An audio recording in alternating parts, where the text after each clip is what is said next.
بسم الله الرحمن الرحيم. الحمد لله رب العالمين والعاقبة للمتقين ولا عدوان إلا على الظالمين. الصلاة والسلام على عبد الله ورسوله نبينا وإمامنا محمد وعلى آله وصحبه أجمعين، أما بعد. فعن عائشة رضي الله عنها قالت: يا رسول الله، إن فلانا قدم له بز من الشام، فلو بعثت إليه فأخذت منه صوبين بنسيئة إلى ميسرة، فأرسل إليه فامتنع. أخرجه الحاکم والبیہقی ورجالہ ثقات. باب السلم کے اندر امام ابن حجر رحمۃ اللہ علیہ حدیث لائے ہیں. حضرت عائشہ رضی اللہ عنہ سے روایت ہے کہ فرماتی ہیں کہ انہوں نے کہا: اے اللہ کے رسول، فلاں شخص، نام لیا ہوگا اس کا، ممکن ہے بعد میں حدیث بیان کرنے کے وقت انہوں نے نام لینا پسند نہ کیا ہو، یا راوی نے پردہ دینے کے لیے نام کو حذف کر دیا ہو، لیکن جس وقت انہوں نے کہا ہوگا اس وقت ضرور نام لیا ہوگا کہ فلاں شخص کا کپڑا شام سے آیا ہے.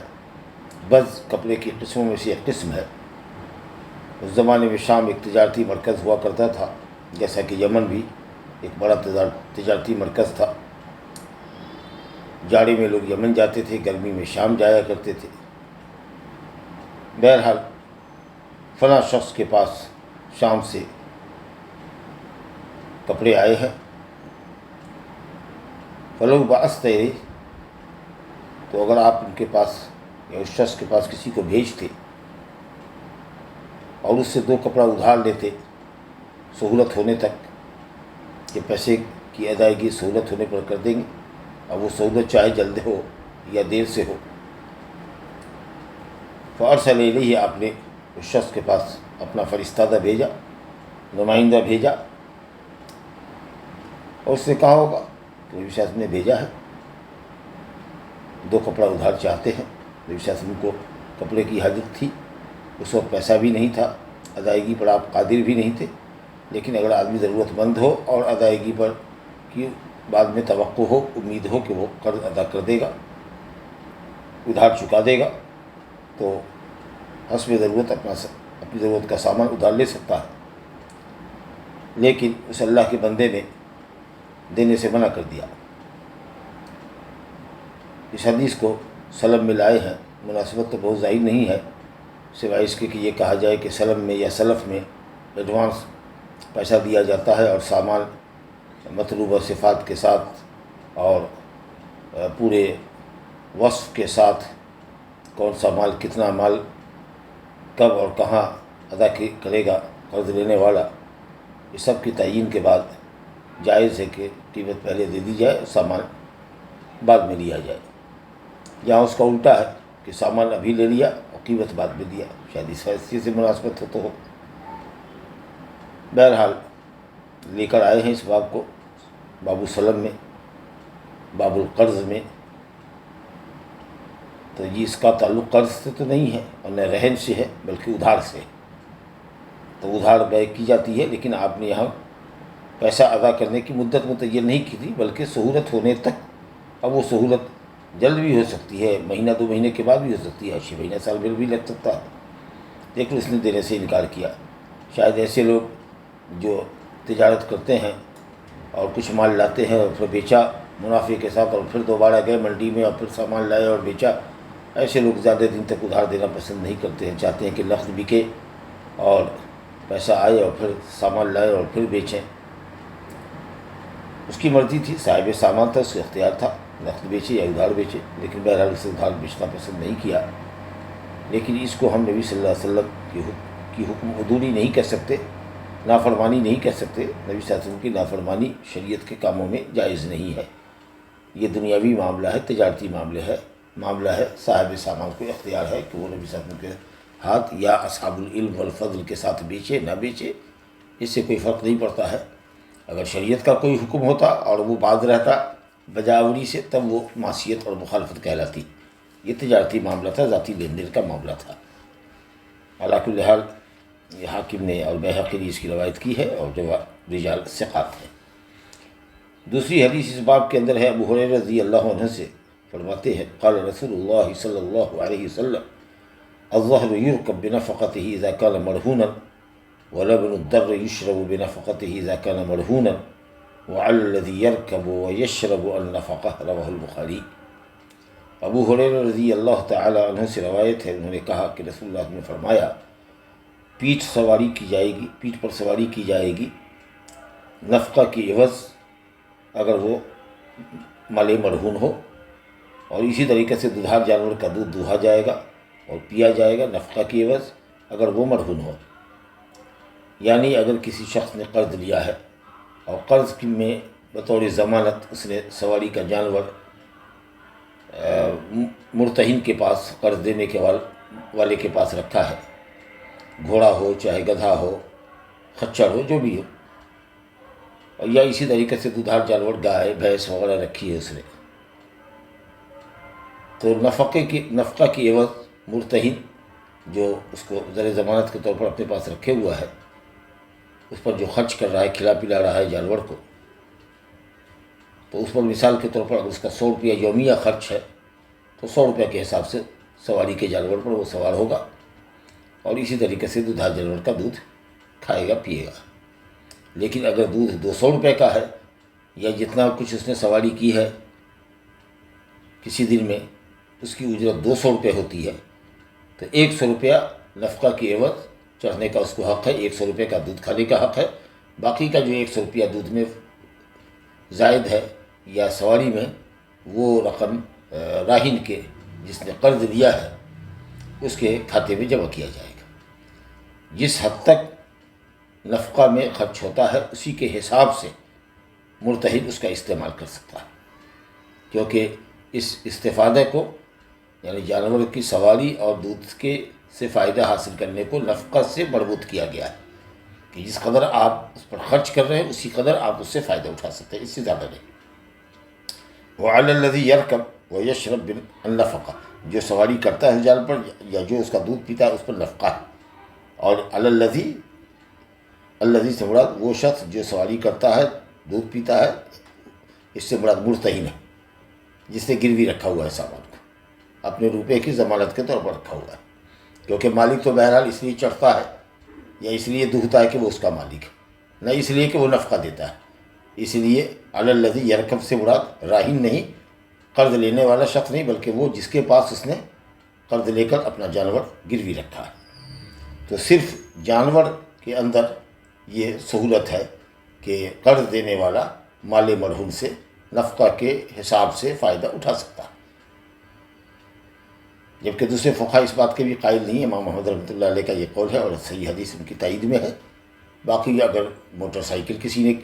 گروی رکھی ہے یا سونا چاندی کا زیور رکھا ہے تو ہرگز مرتہن کو حق نہیں ہے کہ وہ موٹر سائیکل پر چڑھے یا زیور کو استعمال کرے یا بیوی کو استعمال کرنے کے لیے دے، بس وقت مقررہ کا انتظار کرے، قرض والا آئے گا پیسہ دے گا اور اپنا گروی رکھا ہوا سامان لے جائے گا۔ اگلی حدیث دیکھیے، ابو ہریرہ رضی اللہ عنہ سے روایت ہے، انہوں نے کہا کہ قال رسول اللہ صلی اللہ علیہ وسلم لا یغلق الرہن من صاحبہ الذی رہنہ، یا لا یغلق الرہن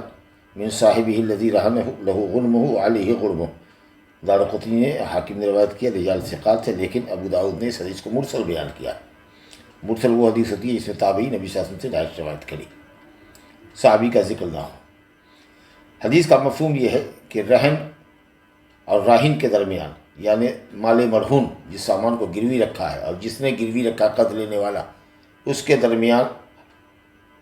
مرتہن قرض دینے والا حرج نہیں ہو سکتا، یعنی گروی رکھے ہوئے سامان کا فائدہ راہن کو جائے گا جب تک کہ گروی ہے وہ۔ مثال کے طور پر اگر کسی نے گروی میں مکان رکھا ہے اور مکان اگر کرائے پر لگایا جاتا ہے، اس کی جو کرائے کی جو اجرت آتی ہے یا کرایہ آتا ہے، وہ کرایہ کس کا ہوگا؟ راہن کا ہوگا جس کا مکان ہے، نہ کہ مرتہن کا ہوگا۔ مرتہن صرف زر ضمانت کے طور پر اس مکان کو رکھے گا، اس کی چابی رکھے گا، اس کا ڈیڈ رکھے گا، والا کاغذ رکھے گا، لیکن جو فائدہ ہوگا وہ راہن کا ہوگا، کیونکہ اگر مال ہلاک ہو جاتا ہے، مثال کے طور پر اگر مکان زلزلے میں منہدم ہو جاتا ہے یا کوئی جانور رکھا ہے وہ جانور ہلاک ہو جاتا ہے، یا موٹر سائیکل رکھا ہے وہ موٹر سائیکل اگر جل جاتی ہے خدا نخواستہ، تو ایسی صورت میں نقصان کس کا ہوگا؟ راہن کا ہوگا، صاحب سامان کا۔ تو مدت رہن کے اندر گروی رکھنے کی مدت کے اندر میں اس مال کا فائدہ بھی صاحب سامان کو ملے گا۔ ایک تو یہ مفہوم ہے۔ دوسرا یہ ہے کہ صاحب جاہلیت کے دور میں اگر قرض دار وقت پر قرض نہیں چکاتا تو مرتہن اس مال کا مالک ہو جاتا تھا، جبکہ یہ صحیح نہیں ہے۔ اگر وقت پہ قرض نہیں ادا کرتا ہے قرض لینے والا تو قرض دینے والے کو پر لازم ہے کہ وہ اس کو بلائے، اس سے قرض کا مطالبہ کرے، اگر تنگ دست ہو تو کچھ دن کی اور مہلت دے، اور نہیں آپسی رضامندی سے اس مال کو بیچنے ہی میں بھلائی لگتی ہو کہ صاحب سامان کو بیچ دیا جائے اور آپ اپنا قرض لے لیجئے، باقی جو پیسہ اگر بچتا ہے وہ راہن کو دے دیجئے، مال والے کو، یا اگر کم میں بکتا ہے تو جتنا مل رہا ہے وہ پیسے لے لیجئے، باقی کا پیسہ آپ کا راہن کے پاس رہ جائے گا ادھار، جو وہ بعد میں سہولت کے مطابق دے گا۔ لیکن ایسا نہیں ہے کہ آپ اس کی مرضی کے بغیر اس کے مال کو لے سکتے ہیں۔ لیکن اگر ہاں، امام احمد رحمۃ اللہ علیہ کے قول میں ہے کہ اگر معاملہ کرتے وقت مرتہن نے کہہ دیا تھا قرض لینے والے راہن سے کہ اگر تم نے سال بھر میں اس قرض کو نہیں چکایا، نہیں ادا کیا تو سال بھر کے بعد یہ سامان میرا ہو جائے گا، اور اس پر راہن نے موافقت کی تھی تو ایسی صورت میں وہ اس کو رکھ سکتا ہے۔ تو بہرحال صاحب رہن یعنی راہن مال والا مالک اور اس کے مال مرہون کے درمیان رکاوٹ نہیں ڈالی جائے گی، فائدہ بھی اس کو ملے گا، نقصان بھی اس کو ملے گا۔ آگے روایت ہے وعن ابی رافع رضی اللہ تعالی عنہ ان النبی صلی اللہ علیہ وسلم استسلف من رجل بکرا فقدمت علیہ ابل من ابل الصدقہ فامر ابا رافع ان يقضي الرجل بکرة فقال لا اجد الا خيارا رباعيا قال اعطه اياه فان خيار الناس احسنهم قضاء رواہ مسلم۔ قرض کی ادائیگی عمدہ طریقے پر ہونی چاہیے، یہ حسن اخلاق کی دلیل ہے۔ ابو رافع رضی اللہ عنہ جو نبی صلی اللہ علیہ وسلم کے آزاد کردہ غلام ہیں، ان سے روایت ہے کہ نبی صلی اللہ علیہ وسلم نے ایک شخص سے ایک جوان اونٹ قرض لیا تھا۔ استسلفہ، سلفہ کہتے ہیں قرض لینے کو۔ باب السلم، باب السلف کے اندر ہے قرض کا باب۔ استسلفہ، آپ نے ایک شخص سے ایک اونٹ لیا تھا، ضرورت تھی، آپ کے پاس اس وقت اونٹ نہیں تھا۔ فقدمت علیہ ابل من ابل الصدقہ، آپ کے پاس اونٹ آیا، صدقہ کا اونٹ۔ پھر وہ شخص جس نے آپ کو قرض دیا تھا، جوان اونٹ، دتنے سے پہلے 5 سال کی عمر سے پہلے کا اونٹ، وہ آیا اپنا قرض لینے کے لیے، مانگنے کے لیے۔ تو آپ صلی اللہ علیہ وسلم نے ابو رافع سے کہا کہ جا کے اس شخص کو بکرا دے دو، جوان اونٹ دے دو، یعنی جس عمر کا ہم نے لیا ہے اس عمر کا اونٹ تراشو اونٹ کے ریوڑ میں، اور ایک اونٹ اس کو دے دو قرض کی ادائیگی میں۔ لیکن جب انہوں نے دیکھا تو وہاں اس عمر کا اونٹ نہیں تھا، بلکہ انتہائی عمدہ اور ایسا اونٹ تھا جس کے ربائی دانت جو ثنایا کے بغل میں ہوتے ہیں، 2 ثنایا آدمی کے اندر اوپر ہوتا ہے، 2 نیچے ہوتا ہے، 2 جو چوڑے دانت ہوتے ہیں، اور اس کے دائیں بائیں بازو میں جو دانت ہوتے ہیں وہ ربائی دانت کہلاتے ہیں۔ اس کے بعد ڈاڑھ ہوتے ہیں۔ تو بہرحال اس کا اونٹ کا ربائی دانت گر چکا تھا۔ عام طریقے سے یہ اونٹ کی عمر ہے جب اونٹ 7 سال کا ہوتا ہے، تو کہاں 4 سال 4.5 سال کا اونٹ لیا تھا، اور اب بہت ہی عمدہ اور کافی اچھا اونٹ آپ کے پاس تھا۔ تو ابو رافع نے کہا کہ رسول اللہ اجد الا خیار رباعی، بہت ہی عمدہ اونٹ، موٹا تازہ مضبوط اونٹ، اور جس کے ربائی دانت گرے ہو، جو اونٹ کی سب سے اچھی قسموں میں سے ہوتا ہے، وہ اونٹ اپنے پاس ہے۔ تو آپ صلی اللہ علیہ وسلم نے فرمایا آتے ہوا، چلو یہی اونٹ دے دو اس کو۔ اس کے بکرا اونٹ کے مقابلے میں، 4 سال کے اونٹ جوان اونٹ کے مقابلے میں، جو غیر دتا ہوا تھا اس کے مقابلے میں دتا ہوا ہی نہیں بلکہ دتنے کے بعد 1.5 سال کا جو بڑا اونٹ ہے وہی اونٹ دے دو۔ اور آپ نے فرمایا فإن خیار الناس، لوگوں میں بہترین لوگ وہ ہیں جو قرض کی چکتائی، قرض کی ادائیگی سب سے اچھے طریقے پر کرتے ہیں۔ تو معلوم یہ ہوا کہ قرض کو عمدہ طریقے پر ادا کرنا چاہیے۔ اگر آپ نے کسی سے 1000 روپے قرض لیے ہیں، اب وہ آیا، اس نے وقت پہ آپ کو قرض دیا تھا، کوئی شرط نہیں ہے، بغیر کسی منفعت کے دیا تھا اس نے، محبت کے اندر ضرورت مند کی ضرورت پوری کرنے کی خاطر من باب الاحسان اس نے ایسا کیا تھا۔ تو بہرحال اگر آپ اس کو پھٹا کٹا نوٹ نہ دیں، عمدہ نوٹ دیں، صاف ستھرا نوٹ دیں، اور جب وہ جانے لگے تو 25-50 روپیہ ایکسٹرا اس کو دے دیں کہ بھائی چائے پی کر کے چلے جانا یا سواری کر کے چلے جانا، تو یہ عمدگی کے ساتھ ادائیگی ہے قرض کی، اور یہ اچھی صفت ہے کہ جس سے جو کچھ لے رہے ہیں اس سے عمدہ چیز اس کو دیں، بشرطے کہ وہ لین دین میں شرط نہ ہو، کیونکہ اگر شرط ہوگی تو وہ قرض ہوگا جس کے اندر منفعت شامل ہے۔ اور حدیث نیچے آ رہی ہے، اگرچہ اس کی سند کمزور ہے لیکن اسلام کے اصولی قاعدے کے اعتبار سے ٹھیک ہے۔ دیکھیے دوسری حدیث پڑھ رہے ہیں، وعن علی رضی اللہ عنہ قال قال رسول اللہ صلی اللہ علیہ وسلم کل قرض جر منفعۃ فهو ربا۔ حارث بن ابی اسامہ نے اس کو روایت کیا ہے لیکن اس کی اسناد انتہائی کمزور ہے، اور اس مفہوم کی ایک اور روایت آئی ہے جو شاہد بنتی ہے، اس مفہوم کی تائید کرتی ہے فضالہ ابن عبید رضی اللہ عنہ سے بحقی کے پاس، بحقی میں ہے، لیکن وہ حدیث بھی ضعیف ہے۔ البتہ اس کی تائید عبداللہ بن سلام رضی اللہ عنہ کے قول سے ہوتی ہے، جس کو امام بخاری نے ذکر کیا ہے کہ قرض دینے والے کو چاہیے کہ جس نے قرض لیا ہے اس شخص سے کوئی فائدہ نہ دے، کسی طرح کا کوئی فائدہ نہ ہو، حتیٰ کہ اگر وہ بھوسا بھی اگر دے جس کی کوئی بہت قیمت نہیں ہوتی ہے تو بھی وہ تن کا وغیرہ بھوسا جو گیہوں کا ہوتا ہے یا دھان کا ہوتا ہے جو جانور کے چارے کے طور پر استعمال ہوتا ہے وہ بھی اگر دیتا ہے تو مطلب لوگوں نے کہا کہ قرض لینے والا اگر ہدیہ بھی کچھ دے تو نہیں لینا چاہیے۔ کتنے لوگ تو ایسے تھے جو قرض لینے والے بندے کی دیوار کے سائے تک میں ٹھہرنا پسند نہیں کرتے تھے، تاکہ ایسا نہ ہو کہ ہم یا یہ سمجھا جائے کہ ہم قرض ہم نے دیا ہے تو ہم قرض لینے والے سے فائدہ حاصل کر رہے ہیں۔ بہرحال تو قرض اگر منفعت کا سبب بنتا ہے اور منفعت کے ارادے سے آپ نے قرض کسی کو دیا ہے تو یہ ناجائز ہے۔ بلا منفعت کے دیا گیا قرض یقیناً احسان اور رواداری ہے اور اس کی فضیلت ہے۔ بہت سے مفسرین نے من ذا الذی یقرض اللہ قرضا حسنا فیضاعفہ لہ ولہ اجر کریم کے اندر اس کو داخل کیا، جبکہ تفسیر جو مشہور ہے وہ یہ ہے کہ جو لوگ اللہ کے راستے میں خرچ کرتے ہیں رضا الہی کے لیے، ریا اور نمود سے پاک، اللہ کہتا ہے کہ وہ گویا تم اللہ کو قرض دیتے ہو جس کا وہ بھرپور اجر عطا فرمائے گا، بڑھا چڑھا کر اجر عطا فرمائے گا، بہت پاکیزہ اجر اور ثواب سے نوازے گا۔ لیکن بعض لوگوں نے لفظ قرض کی ظاہری دلالت کے اعتبار سے بلا سودی قرض کے، بلا منفعت کے قرض کو بھی اس میں داخل کیا، اور مسند احمد میں غالباً شاید مسند احمد میں ہی مسند احمد میں روایت ہے کہ اگر کوئی شخص کسی کو قرض دیتا ہے بغیر منفعت کا تو اس کے مال کا سمجھو آدھا مال صدقہ ہے، آدھا مال صدقہ کرنے کے ثواب کے برابر ثواب کا مستحق اس کو بناتا ہے۔ یہ آدھا مال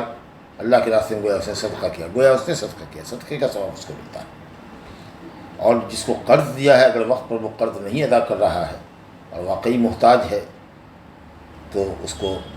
آسانی ہونے تک، سہولت ہونے تک مہلت دینا اہل علم نے کہا کہ واجب ہے۔ وَإِنْ كَانَ ذُو عُسْرَةٍ فَنَظِرَةٌ إِلَىٰ مَيْسَرَةٍ، اللہ نے کہا کہ اگر قرض خواہ تنگ دستی کا شکار ہو تو آسانی ہونے تک، سہولت فراہم ہونے تک اس کو مہلت دو۔ اور حدیث میں اس کی بڑی فضیلت ہے، نبی صلی اللہ علیہ وسلم نے فرمایا، صحیحین کی روایت ہے کہ ایک شخص پہلے زمانے میں غالباً بنی اسرائیل میں رہا ہوگا، پیسے والا آدمی تھا، بہت مال والا تھا، لوگوں کو قرض دیا کرتا تھا یا لوگوں کو ادھار مال دیا کرتا تھا، اور اپنے جوانوں سے، اپنے بیٹوں سے، اپنے نوکر چاکروں سے کہتا تھا کہ تنگ دست اگر آدمی ہو اور وقت پر پیسہ نہ دے، قرض میں قرض کی ادائیگی نہ کرے یا قیمت نہ دے تو ڈھیل دینا اس کو، بلکہ مالدار کو بھی کہتا تھا کہ ڈھیل دو، اور تنگ دست کو تو ڈھیل دو ہی، اور اگر وہ زیادہ محتاج ہو اور پریشان ہو تو درگزر کرنا اس سے، قرض معاف کر دینا یا قیمت معاف کر دینا، اللہ تعالی ہم سے معاف کرے گا۔ چنانچہ اللہ رب العالمین نے اس شخص کو معاف فرمایا اور کہا کہ جب تو بندہ ہو کر کے بندے سے معاف کرتا تھا تو میں تو رب ہوں، میں زیادہ لائق ہوں کہ میں تم کو معاف کر دوں۔ اللہ تعالیٰ نے اس کو معاف کر دیا۔ تو جو آدمی تنگ دست سے اپنا قرض معاف کر دیتا ہے، اللہ رب العالمین کہ عفو و مغفرت کا وہ مستحق ہوتا ہے. یہ رب تعالیٰ کی رحمت اور اس کی مغفرت کے حصول کے اسباب میں سے ایک سبب ہے. اور مسلم شریف میں روایت ہے کہ جو شخص کسی کے قرض کو معاف کر دیتا ہے تو وہ ان لوگوں میں سے ہوگا جن کو اللہ رب العالمین قیامت کے دن عرش کے سائے میں جگہ دے گا. ھذا وباللہ التوفیق وصلی اللہ علی نبینا محمد وآلہ وصحبہ اجمعین.